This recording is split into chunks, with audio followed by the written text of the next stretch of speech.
If you've been scrolling through countless TV specs, watching endless side-by-side comparisons, and still aren't sure whether a 77-inch OLED is the right move for your living room, this review is here to clear the fog. Link is in the description if you want to check the product details on Amazon.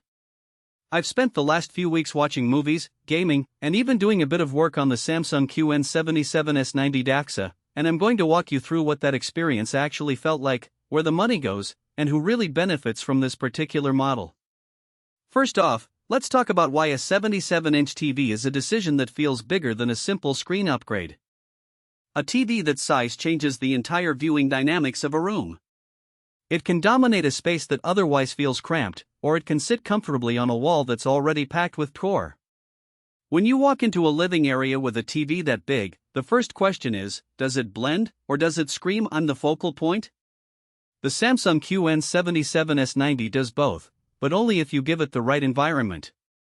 In a dedicated home theater room with controlled lighting, the OLED panel really shines. Its infinite contrast makes dark scenes pop without any blooming, and the Dolby Atmos audio creates a subtle, enveloping sound that feels more like a soundtrack than a standard TV speaker setup.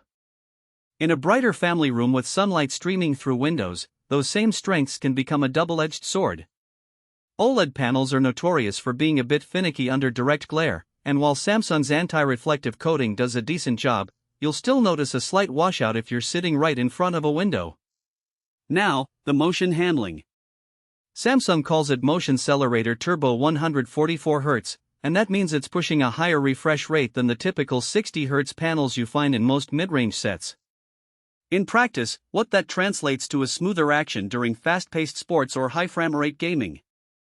I tested a soccer match and a fast-moving first-person shooter, and the motion interpolation felt natural, not the soap opera effect you sometimes get when the TV's processing tries too hard to smooth out each frame.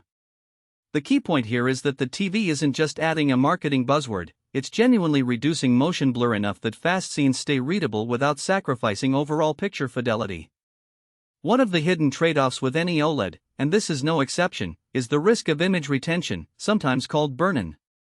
Samsung's newer panels come with a set of mitigation features that dim static elements after a few minutes of inactivity, and they also include a 2-year amber protection plan. That plan is essentially a warranty that covers premature pixel degradation, which is a nice safety net if you're worried about leaving a news ticker or a game HUD on the screen for hours each night. Real-world owners have reported minimal issues, but the plan does cost a bit extra, so weigh that into your budget. If you know you'll be watching a lot of varied content, movies, shows, games, sports rather than a single static source, the burn-in risk drops significantly.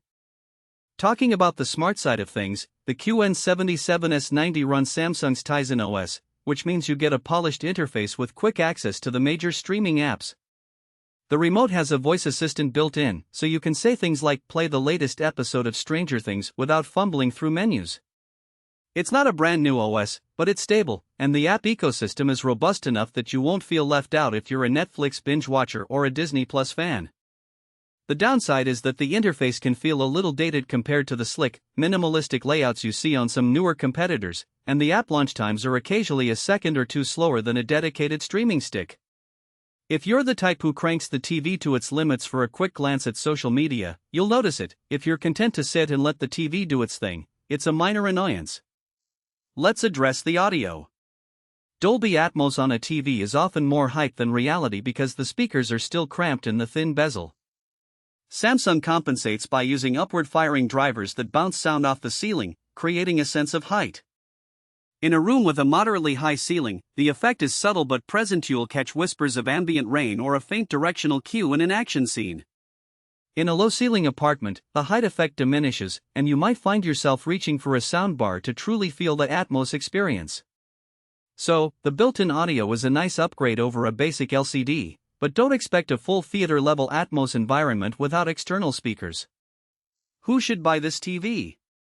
If you have a dedicated media room, a fairly dark space, and you value deep blacks, high refresh rates for gaming, and a premium smart platform, the QN77S90 is a solid match. It's especially appealing to cinephiles who enjoy the nuance of OLED contrast and a bit of immersive sound without immediately adding a separate